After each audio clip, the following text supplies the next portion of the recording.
Good evening and Assalamu alaikum. Welcome to BFA's On The Ball show, your weekly football update and everything BFA. It's been a busy week, as ever, for most of you out there in Tower Hamlets and East London. You'll know we've had a small matter of the BFA award ceremony that took place down at Troxy in Whitechapel on Monday evening, and it was a glamorous event.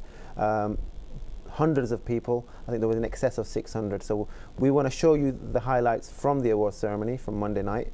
But before we do that, so keep tuned in, guys. It's going to come in possibly in the second or the third segment. We're not quite sure yet, but just to keep you hanging. Let's talk about CFL and everything to do with BFA. We're going to start today's segment with CFL and the Premier Division. We've got some highlights to talk about and to show. With me today to discuss CFL action and the BFA award ceremony, we have our regular pundit, as usual, Mr. Shuel. How are you doing, sir? You all right? I'm very good, thank you. Good, good. Looking forward to having your views on today's events. Enam from E7 and Elsa. You okay? Yeah, fine. Good. And it's been a while. It's good to have him back on the show. He's here to talk about the BFA award ceremony and everything that is CFL. Our chairman from Bangladesh Football Association, Mr. Aroz Mia. Assalamu alaikum. Walaikum salam. You okay? Alhamdulillah. Good. Okay, so, right, without any further ado, let's get the show on the road as ever. We have action from the CFL Premiership down at Wanstead that took place today. Mohammedan took on E7, which was always going to be a close game. Let's get straight to the highlights and see what happened. Enjoy. Oh, apparently it's not ready, I've been told. We've got 1 minute. I want to come to Enam. Yeah. What did you expect going into the game today? We always expect a tough games against Mohammedan. It's we've got a very good rivalry going on there. You know, every season it's interesting. They beat us and we beat them. I don't want to give anything away now. Let's let the viewers watch the highlights. Yeah. Was it a tight game? It was a very tight game. It was a very interesting game. Okay. My defence was excellent today, I have to say. Credit is due to the defence. You're not saying that because Imrul's here, is it? Oh. No, Imrul's been an excellent player for me this season, you know. He's a very experienced player, as everyone knows. Yep. When I can get there. He's there. Right, and as well, obviously, Mohammedan, a club close to your heart. The highlights are ready. Let's go and watch the game between E7 and Mohammedan. We're going to come back and get the views from Araz Bay and also Enam, and we can chat in more detail. So sit back and enjoy.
Right.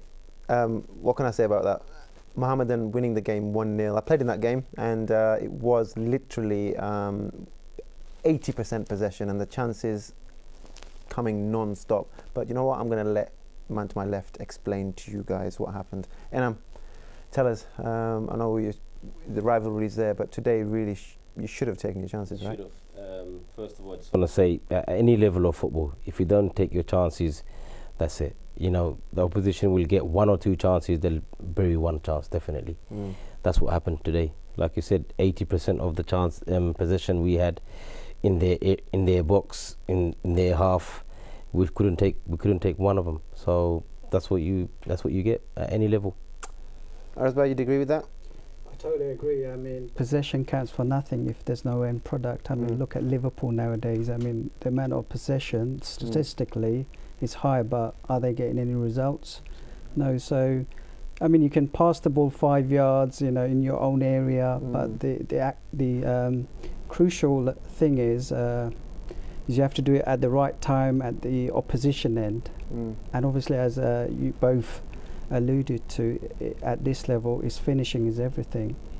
From the game, it seems that E7 had so many chances. And had you put your chances away, I'm sure the result would have been different. From your perspective, Shuel, I know it's you had a similar game. We can talk about your game a bit later on. But what's going on at Mohammedan today? From what I saw, they seem a bit. The team's quite consistent. Yeah. But there's 1 or 2 new faces. Can you tell us a bit more as to what's going on? I mean, I think we discussed this last week as well with Taifi as well. We both have played at Mohammedan, and it boils back down to having anything coming forward there. I think there's a few new faces that I think they needed, some really fresh young faces, Ibrahim being one of them, definitely. I've played with him, nice young boy, and I think they do need Who's some Ibrahim, young blood. by the way? Yes. Your little man, yes? Yeah, I think yes, he does really good. And I think... Yeah, I think, obviously I'm proud that my son Ibrahim is playing for Mohammedan. Absolutely. Obviously I've played for Mohammedan many a time, and that's where my roots are. But as Shuel says, that we are going through a transition as such, because we need new faces, Definitely. new players. Ibrahim is just one of few faces I think you will see at Mohammedan. We've got 2 or 3 more youngsters coming through. But it's also good to see the likes of Fawzi back playing. He was out. Yes. I know he came in toward the back of the BFA Summer League. He's back playing regularly now on a Sunday. Not so much actively involved with the sporting setup, but that's due to personal work reasons. I had a chat with him today. But it's good to see Sadiq, Foz, Daryl, the core of the goalkeeper, Kamal at the back. The core of Mohammedan is still the same. There. They always bring in 1 or 2 additions. And I think that seems to be the ethos and the way forward for you guys. But in terms of, have you got any plans? Is there a short-term, medium, long-term plans at Mohammedan? We definitely have a plan, because obviously our era, which was obviously a golden era for us, where we won a lot of things. That's where the Mohammedan name was made. And the next generation, obviously very talented, but I think they haven't won things as they should have done. I mean, the talent was there. They're more talented than the earlier generation. But I think it's just, I don't know, togetherness or mental strength, whatever the factors are. They haven't lived up to what, their talent. But we definitely have plans now. Alhamdulillah, we got a, believe it or not, a youth team. We've never have that. I mean, I know Kamal and Iqbal are doing a great job. And we've got Mohammedan under 14. As I say, my son Ibrahim is coming to the scene. He's only 17, and we've got 2 or 3 other young players. A son of our, chairman, Arosh Ali Bey. His son is playing. Plus, there's another player as well coming in similar age. So, future seems bright for us. Definitely. So I think over the next 4 or 5 years, we'll start seeing some changes, but like I say, you need to blend that experience, the inexperience with the experience, don't you? And that will come. As I say, CFL, just touching on it, is our prestige project now. I mean, it runs over 6-7 months, and we put a lot of energy now. Obviously, Summer League has been there for 18 years, but I can rest assured that the CFL is taking over that prestige. I mean, as you say, we got semi-professional players, and I'm playing now. The setup is really great, and the exposure we give to the teams. I mean, we've got on the ball for the next 6-7 months, just chiefly on CFL. So CFL is our a kind of prestige project now. Yeah. Okay. And I'm coming back to you with regards to E7. Now, it's been a bit of it's been a very unusual start for you guys. I know you had a bad start last year, but it's going to be tough to come back. And I think the league is, I would guess, with the results. We're going to talk about the results today, but E7. What's going on at E7? And with regards to your team itself, because you're struggling at the moment. Honestly. We are. I would never say never. I mean, it's never too late to catch up. FC Bengals. You never know what. Football's a funny old game. Anything could happen. But we started poorly this year. You know, we can't have a regular team. Players not being committed enough, and I think it's tell you the truth. The team's aging now. That's why I've done a B team this year, and the future is like Alasbai said, the youth and these. I got young players coming through now. So the reason I said that, and same question applies to you at E7 as well, because I saw a couple of kids play today. Danny, I think. Tell us about Danny. He's moved up from your B team to the A team today. He's only played 6 games for our B team, and after the 3rd game, I said to Iqbal, I said, look, Iqbal, this player, he needs to come to E7 now. And he wasn't. He's managing Elsa, so he said, "Nah, don't take him now. End of the season, take him." I just convinced him. I said, "Look, he needs to come now." So after the 6th game, we decided he's moving on, and he was at Chelmsford reserved. So you could see the boy's talented. You know, he's been there. Even today, he's played 3 different positions for us. He played up front, right midfield, right back. So he can play. But I was going to say, do you think you guys have become complacent this season because you're champions last season? At the moment, we've got too many Balotellis in our team. That's the problem, you know. Everyone's missing chances. All right, okay. I thought attitude-wise, I think. Attitude-wise as well, yeah. Wow. Really? Yeah, okay. Too many Balotellis, missing chances and attitudes. We can't have that. I'm not going to sit here and say everything's good at E7. It's not. Right. We need to change it now. We need to change it next Sunday. And you're the man, obviously. You're the manager. Yes, I am. And I am going to change it. I'm not going to deny anything. And it's time. Change is due at the moment. It's going to come. Excellent. Interesting times. Right, so let's talk about other results. You want to mention a few things about you got a new sponsor? Yes, thanks for reminding me. I nearly forgot that. I got carried away. Epic's accountancy firm and lettings have just agreed a sponsorship deal for the next 3 years, inshallah. They're based in Stratford, Portway. They're very established, and it's a new partnership and a new sponsorship deal. I'm not revealing anything else because if you, I want to invite them in the show. If you can do that, if that's possible, give them some publicity. Yeah. The man to my right. Well, as I said, we're always thankful for our sponsors. Obviously, when we see their award ceremony clips, I mean, the sponsors are very crucial on that. So yeah, definitely. I mean, we rely on sponsorship for a lot of our projects, and yeah, I think we probably have a show on where we invite all the sponsors to be on the show. So yeah, definitely. All right, so let's look at the results. If my producer can whisper something in my ear, if the results are ready, we're going to look through. Let's start with the Premiership results. I will read them out for you guys. It's been an interesting day in the Premiership down at CFL. Shadwell took on East 1. They're back on their winning tracks, and I think today I was speaking to their manager, and I heard Shelim was back playing. Abu from Ponders End was playing. The results are on the screen, so it's good to see Shadwell on the winning ways again. Well, they seem to have gone back. I think the idea was that they were going through a transition and getting new players, faces. But it seems they are relying back on their old guard. So. Okay, so we'll chat more about Shadwell and East 1 moving forward, and also the second result of the day, as ever, FC Bengals continue their, and I guess just winning and just bombarding anything in front of them. 9-1 London Central. I guess that was kind of expected. Abahani, surprise result of the day has to be this. Abahani beating Ace 3-1. Fantastic great result. Well done to Abahani. Are they going to go on a winning result just like last year? Started off really poorly and all of a sudden pick up a win. And next thing you know, they're winning. E7, when losing against Mohammedan, as we've already seen. So we can chat about the first division when we come back after the break. But just quickly before we go to the first break, let's chat about the Abu Hani Ace result. Sure, it's obviously not something that you'd expect. No, I mean, because I actually was just leaving the pitches and Ace had just scored. I think it was Charles who scored by the looks of things there. And I thought, okay, it was quite early on in the game. I thought, oh, 1-0 already. Okay, this doesn't look good because we've had Abu Hani on, especially after their fantastic cup run in the Summer League. And he's saying it's a slow start for them. But I think even in the last year when we played them, we actually demolished them as well. But then they went on a good run.